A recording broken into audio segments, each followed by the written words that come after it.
Hi there, 4213. This is Dr. Ang coming to you really quickly to give you an overview of the comprehensive research paper guidelines. And this is our final assignment for the course, and it's going to be similar to what's needed in the resource presentation.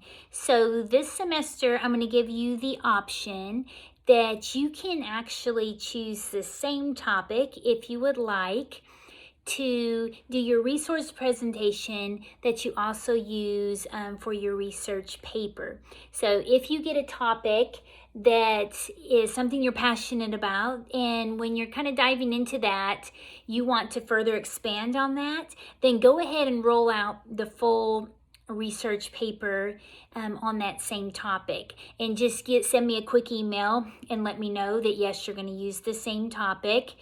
And whereas the presentation is resources focused, the research paper is going to give a much broader scope and a view of that pediatric scenario or condition that you chose. So we're going to go beyond just the resources that are available.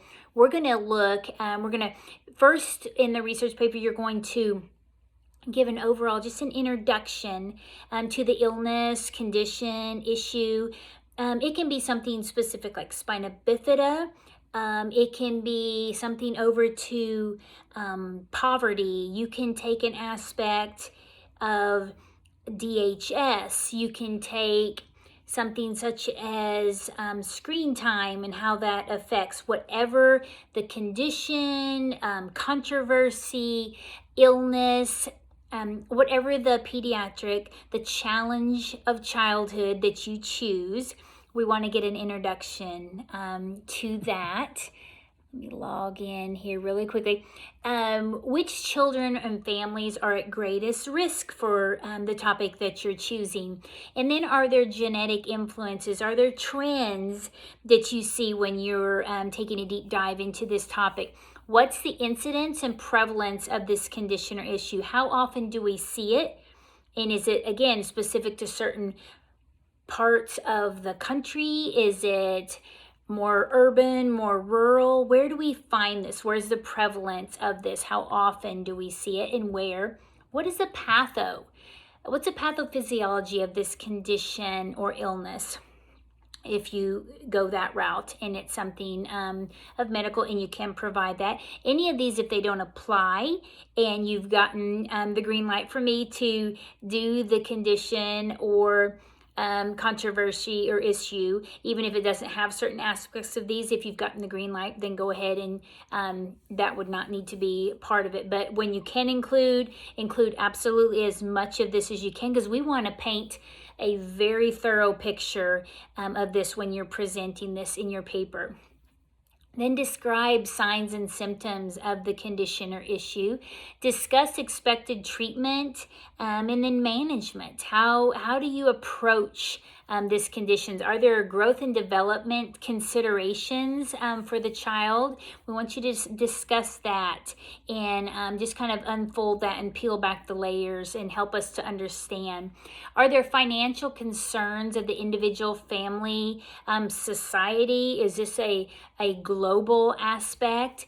What is the trajectory of the illness condition? Or if we look down the way, if we look a little further, we lift our eyes up and we project out, what does this look like? Both for that pediatric client as well as just, are we on the cutting edge of some research that could have great impact on that? Let us know about that if that is applicable. Are there adaptive needs, the child and family?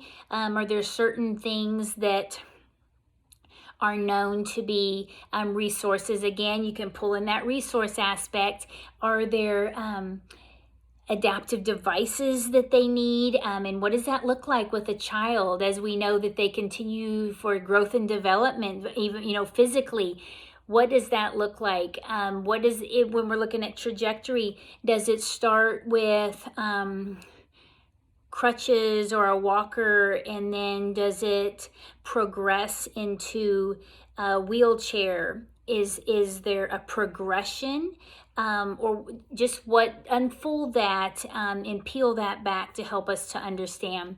And then what legal, ethical, and policy concerns are relevant to the condition or illness that you choose, or issue, or controversy. Bring in the legal ethics aspect of it. What policies are written? Is there anything out there to protect and advocate for this specific child? And if there's not, hopefully this is going to be one that's going to spur you to say, I'm going to step up and I'm going to step out for these children where I can help make a difference. So let us know what's available now, and then maybe shed some light into what you could see being beneficial as you advocate for this specific challenge in childhood. So again, this paper is an 8-page in length, whereas like field assignments were 3. And then the presentation is just that. It's a presentation in PowerPoint format. This paper is 8 pages. So 8 pages is going to be indicative of, this is a thorough deep dive of a specific condition or issue or controversy related to challenges of childhood. And there needs to be at least 4 scholarly articles that are available. I prefer them to be in the last 5 years, but sometimes you just get a really good meat-filled a scholarly article that you want to bring in. And in the occasion, if it is a historical article that's beneficial, you can pull that in as well. So they need to be evidence-based resources, peer-reviewed, and again, the guidelines say within the last 7 years. I prefer it to be closer to 5, but around in there. And if it's applicable, go ahead and put it in, but just be conscious that you do want, things are ever changing, ever evolving, so we want to have applicable and timely research articles that we're pulling in, but just be mindful of the dates on your articles. This is worth 105 points and 20% of your overall course grade. So I encourage you to give your very, very best with this. The Writing Center is available, and it's such a gold mine. All you do is you contact them. You can email your paper. They can give you feedback on that, because this needs to be an APA and a scholarly submission. So it needs to read very, very well, be very polished when you submit it, because there will not be any redos on this assignment. Again, even though this is due at the very end of the semester, as your grader, I would greatly appreciate it to be submitted early, but it's not late until the date. You can look specifically on your course calendar and see when it's due.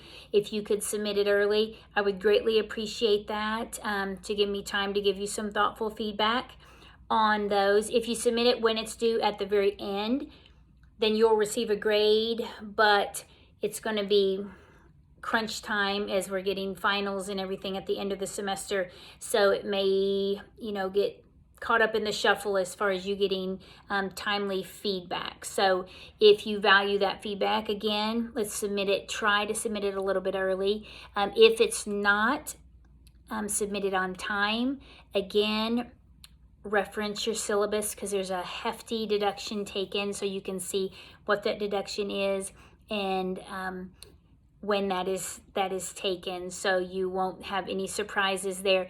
Look at your rubric, take your paper, mirror it up against that rubric, and there shouldn't be any surprises with what grade you receive based on what you submit. So just know we need a polished scholarly submission in APA format. If you have any questions regarding that, please, I encourage you to utilize the Writing Center. Again, 20% of your grade. If you have any questions on this, please reach out, but do know that I wait for that green light from me before you hit the gas with this assignment as well regarding your topic. If you have been given the green light on your resource presentation and you want to do the same one, then that should be okay. But if you're changing it, please make sure you hear back from me before you switch gears on this. But I will be keeping record of each of these and what topic you're doing. So just communicate early if you can. And this is an assignment though that I encourage you to, as soon as you get that topic and you have something that you want to run with, if you could email that to me, and then you can take off on this assignment and submit early if you so choose to. Questions or concerns, just reach out. Thanks.